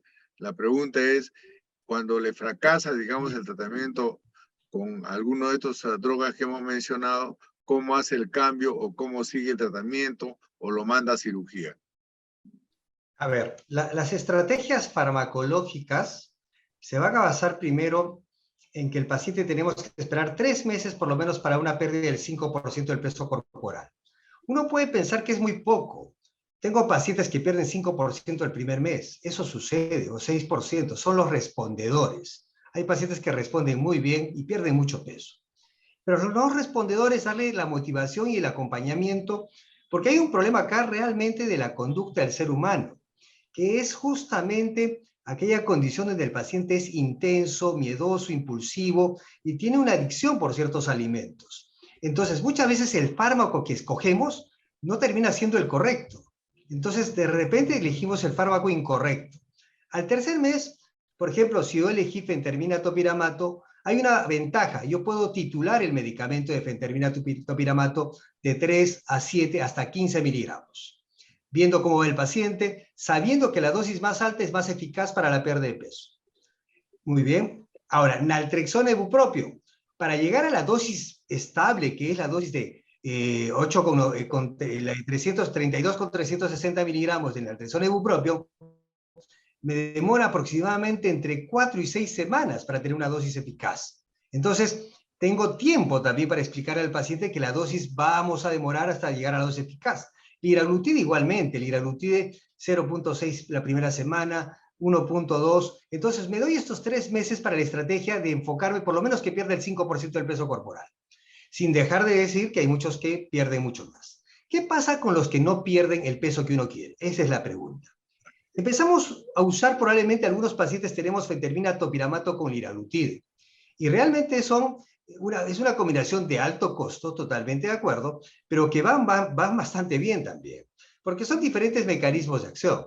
De alguna manera, uno tiene un efecto sobre el efecto GABA, tiene sobre el efecto también de la propia melanocortina, y tenemos sobre los efectos de los receptores GLP-1. Entonces, y sobre el efecto también del vaciamiento gástrico. Entonces, tenemos pacientes que tenemos este tipo de estrategia de asociar fármacos. El que menos asociamos es naltrexona ibupropio, porque tiene una consideración muy especial por sus efectos psicosomáticos que producen. Entonces, realmente, la naltrexona ibupropio generalmente no lo asocio, los asocio con Orlistat generalmente, y por ahí vamos manejando. Y vamos viendo que probablemente el medicamento como fentermina sola, que termina siendo un medicamento de corto tiempo de uso, como 3 meses, termina siendo un medicamento que realmente también es eficaz, pero también el punto es aquí evaluar el efecto adverso, porque recuerde que la tableta que tenemos en Perú es de 37.5 miligramos, que es una dosis bastante alta. Entonces, utilizar una dosis muy alta de fentermina, usted sabe que eso puede producir palpitaciones, puede producir que el paciente se ponga un poco hiperactivo, y siempre hay que corroborar esos efectos. Entonces, como ve, vamos manejando al paciente, pero se va conociendo al paciente en cada consulta médica. Nosotros tenemos un checklist de los hábitos saludables y otro checklist de los eventos adversos del paciente. Eso permite que cada consulta de 3 semanas nos vamos dando cuenta cuál es el cumplimiento de los hábitos saludables y cuáles son los eventos adversos que tiene el paciente. Y nos vamos dando cuenta con el paciente, lo acompañamos en el seguimiento a largo plazo. Por eso, como usted dijo algo muy claro, es una enfermedad crónica, progresiva, y lo cual necesita acompañamiento. Y creo que es fundamental. Una consulta es una simple consejería, pero un acompañamiento a largo plazo es un tratamiento de 6 meses, 1 año a largo plazo de la obesidad. Y otra cosa que también quiero acá reconsiderar, el paciente que tiene IMC más de 35, 40, 45, 50, hay que tratarlo de hacerlo bajar de peso con medicamento lo más que podamos, porque ustedes van a tener probablemente un mejor paciente metabólicamente estable para una mejor cirugía metabólica. Así es. El doctor le preguntaba, ¿sabe por qué? Porque recomendaban que estos medicamentos no deben darlo más de 3 meses porque a veces crea adicción, crea otra serie de problemas y recomiendan rotarlos cada 3 meses. A ¿Es ver, así como se hace? A ver. Primero, fentermina topiramato, el estudio más largo es el estudio Conquer, que duró 3 años. Conquer. 3 años. Entonces, no hay problema. El problema con fentermina sola, que es la droga que existe desde el año 1959, que es una droga muy antigua, que tenemos el punto de control, que dice no más de 3 meses. No hay estudios nuevos con fentermina sola como monoterapia. La han desplazado mucho, es como decir, hablar de la glibenclamida y hablar mal de ella porque no es tan buena, que totalmente es cierto, pero fentermina pues realmente tiene algunas bondades a corto plazo. Entonces, cuando la asociamos a topiramato, estas bondades se incrementan a dosis bajas de fentermina. Por lo tanto, miren cómo una droga que se usa 3 veces termino usándola por el lapso de 3 años. Entonces, yo creo que es importante tener estos conceptos en farmacoterapia que permiten justamente la seguridad de estos fármacos a lo largo del tiempo. Claro. Ya, muy bien. Doctor Fabio, una pregunta de acá del chat de un amigo mío, el doctor César Liendo, donde dice, el semaglutide está contraindicado en personas con carcinoma medular de tiroides. ¿Cómo descarta la presencia de carcinoma medular de tiroides antes de comenzar el semaglutide? Yo he visto algún trabajo de algún cirujano bariátrico peruano, donde dice que a través del estudio de la tiroides ha encontrado varios casos de cáncer de tiroides que no se detectaban. ¿Qué opina al respecto, doctor Fábio Trujillo? Bom, a primeira coisa em relação a esses estudos que eles foram encontrados, esse aumento é principalmente em ratos, tá? Mas em bula uma contraindicação para pacientes que tenham carcinoma medular. Como o doutor Heraldo falou, cada paciente ele é único, ele precisa ser avaliado de uma forma ampla. E a dosagem da calcitonina, para mim, nesse paciente, apesar de não ser uma coisa que o laboratório, que a indústria nos incentiva a fazer, na prática, no nosso serviço, a gente dosa a calcitonina e a gente faz a investigação de possíveis nódulos tiroidianos. Tá? Por quê? Uma das coisas importantes que a gente tem que pensar, principalmente nessa nova realidade, porque uma coisa, o doutor Manrique falou muito bem, uma coisa, a gente vem de um passado de medicações muito limitadas, com efeitos colaterais importantes, e que muitas vezes que a gente precisava usar por uso limitado. Nós começamos a viver agora uma nova era, uma chegada de para vocês a liraglutida, para a gente chegou a sema, agora a tisapatida, com medicamentos que vão ser usados como você usa para hipertensão, uso de medicamentos crônicos. Então, eu vi uma pergunta no chat sobre o efeito sanfona com o uso da semaglutida. Na verdade, o que vai ser importante, eu acho que no futuro agora, é que o tratamento medicamentoso ele precisa ser contínuo, tá?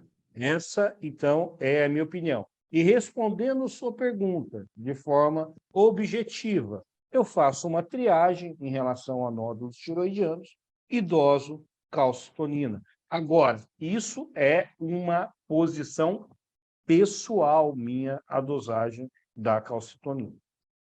Muy bien. Doctor Ramiro, ¿se encuentra presente? Doctor Ramiro, quería preguntarle al doctor Ramiro, parece que no está presente, sería el doctor Elar. Ahí está el doctor Ramiro, ¿cómo está? Doctor Ramiro, cuando usted tiene pacientes que ha operado y los pacientes hay unos pacientes resistentes que no responden al tratamiento quirúrgico, hay reganancia de peso, como presentó el profesor Fabio, o no ha habido la pérdida de peso adecuado, y usted, digamos, hace un estudio antes de hacer una cirugía revisional, hace algún tipo de tratamiento, su equipo quirúrgico, su endocrinólogo, hace algún tipo de manejo en especial en estos pacientes que han tenido reganancia de peso o no han perdido el peso adecuado. Usted sabe que es más frecuentemente en la manga, ¿no? Que es lo que más hacemos.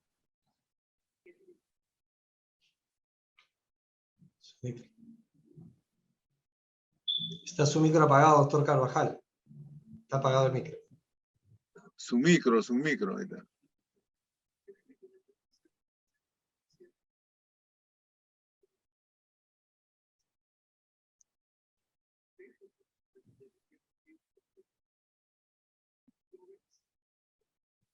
No sé si ahora me escuchan. Sí, sí. Sí. Disculpe. Lo que le decía es que en el primer caso, nosotros vemos más la reganancia de peso, más que la insuficiencia de pérdida de peso. Y lo que decía es que nosotros tenemos dos cosas que tener en cuenta. La primera es que los medicamentos, para todos los tratamientos para la obesidad no son reconocidos por ningún seguro, ni privado ni público. Entonces, los medicamentos tienen que ser adquiridos por los pacientes y no son medicamentos baratos. En segundo lugar, por ejemplo, la fentermina tiene que tener una receta especial, la receta de narcóticos. Entonces, eso hace que nosotros tengamos dificultades a la hora de prescribir para el paciente. Tercero, de que el paciente tiene que asumir el costo, ¿no? Y el costo no, y el tratamiento es largo, ¿no? Entonces, ante una reganancia de peso, coordinamos para que lo más pronto posible sea reoperado. El manejo de los clínicos queda a cargo del paciente que no ha logrado la pérdida suficiente, ¿no?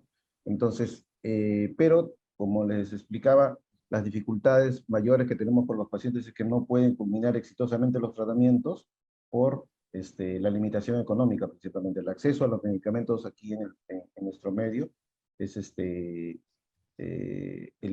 problema económico, ¿no? Ahora, aquellos que sí lo pueden lograr, ¿qué hemos observado, ¿no? Los tratamientos son muy efectivos con liraglutide, ¿no? Pueden bajar hasta 20 kilos, hemos tenido pacientes que han logrado bajar, ¿no? Inclusive en pacientes con bypass o con derivación bilopancreática. Pero, y ahí viene el primer pero, hemos visto que con el tiempo, el efecto que lograban, el éxito inicial que lograban con el tratamiento, se iba reduciendo, ¿no? Aparte que aparecían las reacciones adversas que les mencioné en la anterior exposición que les hice, ¿no? Pero, con esas atingencias, les puedo sí resumir de que la liraglutide es muy efectiva para el tratamiento complementario en el paciente que tiene reganancia de peso, pero nosotros casi siempre lo sometemos a tratamiento quirúrgico nuevamente, ¿no? Claro, doctor Ramiro, pero a veces es deprimente, viendo todos los artículos que hay sobre cirugía revisional, la cirugía revisional a veces no satisface, digamos, los resultados, son mínimos, ¿no? Claro, o sea, hay que ver dos cosas cuando uno habla de cirugía revisional, ¿no? Cuando yo no alcancé la pérdida de peso adecuada y hay reganancia de peso, el éxito de la nueva cirugía no alcanza al éxito de la primera cirugía, ¿no? Entonces, pero a la larga económicamente es más manejable por el paciente, ¿no? Segundo, los tratamientos se inician, o para el tratamiento quirúrgico se inicia principalmente cuando el paciente recupera las comorbilidades metabólicas, ¿no? Recordemos que allí es donde nosotros hemos tenido el mayor éxito. El mayor éxito de la cirugía bariátrica no ha sido la pérdida de peso en sí, sino digamos, la disminución de las complicaciones de las comorbilidades del paciente. Entonces, para nosotros el enfoque esencial del objetivo del tratamiento es la desaparición o abolición de las comorbilidades. Doctor Elar Manrique, ahí en su grupo, así con los cirujanos que trabaja y hay ese tipo de problema de reganancia, ¿también hacen cirugía revisional inmediata o los pacientes No, a ver. pasan con un tratamiento médico? Primero hay factores predictores de reganancia de peso. Y yo creo que, por ejemplo, es el uso de fármacos que hacen incrementar peso. Muchos pacientes están usando antidepresivos, están usando ansiolíticos, o anticonvulsivantes, o antipsicóticos, que hacen reganar peso. Y eso, primero evaluamos esa parte, qué tanto se ha podido disminuir esos fármacos. Dos, también evaluamos qué tanto ha sido manejada la parte conductual y la parte del manejo de hábitos. O sea, imagínese que su paciente perdió 30% de peso corporal y después se dedica a tomar sus jugos, sus purés, su comida peruana, y buenamente vuelve a ganar peso. O sea, es un problema conductual realmente. Y lo que hacemos es un poco de abordaje conductual, porque realmente tratamos de que el fármaco antiobesidad permita controlar el apetito y regule realmente el apetito, y nuevamente el paciente pierde peso nuevamente. Pero justamente como usted dijo, apegado. Apegado quiere decir cada 2 semanas, 3 semanas, y lo vemos perder nuevamente peso, pero con fármacos. Y esto es interesante porque realmente sigue funcionando su manga gástrica, realmente sigue funcionando. El problema es que sigue tomando alimentos no adecuados. O sea, esa parte conductual y esa parte no farmacológica hay que reforzarla. El otro punto se sabe también que es la parte del IMC. Usted sabe que los pacientes que tienen mayor IMC, ingresan con IMC más alto, tienen a regalar peso también en el tiempo. Entonces, estos pacientes también son muy peligrosos. Entonces, hay que enfocarnos en esos pacientes con IMC muy alto, ¿no? Entonces, también es un factor predictor. Y por último, yo creo que hay un factor hormonal. Hay pacientes que liberan mucha grelina y está descrito y no sabemos cómo medirla. Entonces, son pacientes que incrementan el apetito en forma importante. Entonces, de alguna forma, nos apegamos al paciente y nada. Y ahí esperamos justamente que el paciente con el cirujano bariátrico discutir. Y ahí es donde empieza a haber la discusión bidireccional con el bariátrico. Y es justamente donde hay que hacer estas juntas médicas para hallar a un punto intermedio para que el paciente someterse a una segunda cirugía. Yo creo que tampoco no es nada sencillo.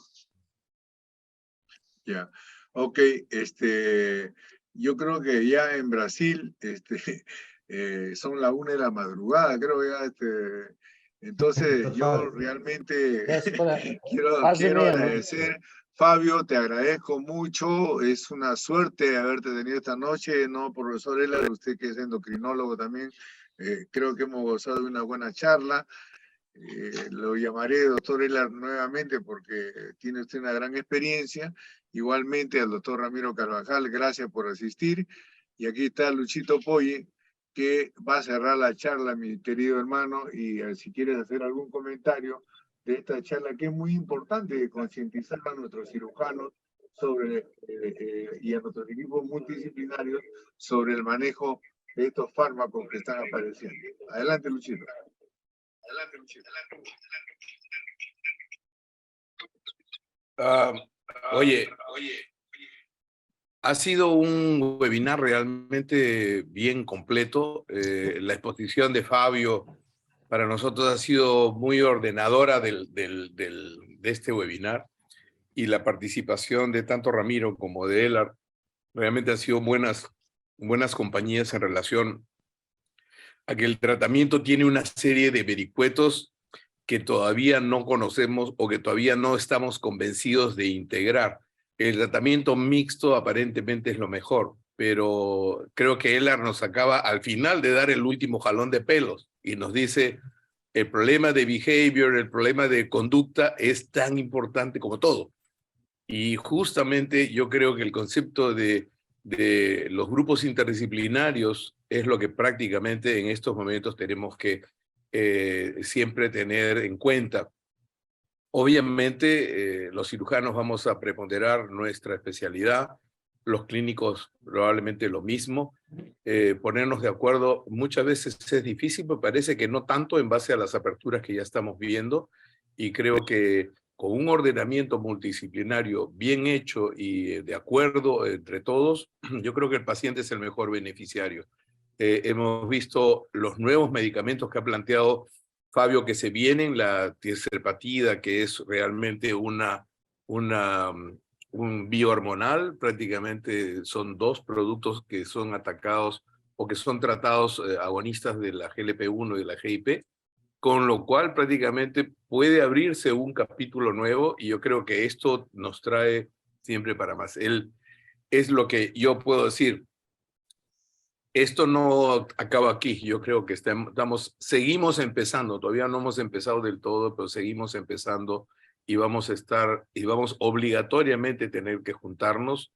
Lo que antes parecía imposible, ahora yo creo que cada vez es más posible y cada vez estamos aceptando los cirujanos lo que no queríamos aceptar de que la medicina nos ayuda y lo que los médicos tampoco querían aceptar, que la cirugía también los ayuda. Esa línea media es la que tenemos que encontrar para el bien de nuestros pacientes. El dolor de cabeza de las revisiones es un dolor de cabeza tremendo para nosotros y probablemente para el clínico también, porque muchas veces apodamos frente a un paciente con problemas de sospecha de necesidad de revisión, hablamos con el clínico y queremos pasárselo porque muchas veces es una papa caliente, como ya el doctor Campana dijo, la segunda cirugía no es igual que la primera. En fin, yo creo que esto es algo bastante importante a tener en cuenta y creo que este webinar ha sido muy rico en ese aspecto de hacernos prácticamente hablar entre todos, escucharnos entre todos y saber de que es necesario trabajar en grupo, no en forma individual. Gracias, doctor Campana, por este webinar tan bien hecho, tan bien llevado, de estos magníficos invitados. Y creo que a nombre de IPSOLAC, de Latinoamérica y el Caribe, queremos dar por cerrado este magnífico webinar, considerando que ha sido un gran aporte. Gracias a todos por su presencia. Obrigado. Chao. Gracias, gracias. Hasta la próxima. Gracias a todos. Gracias.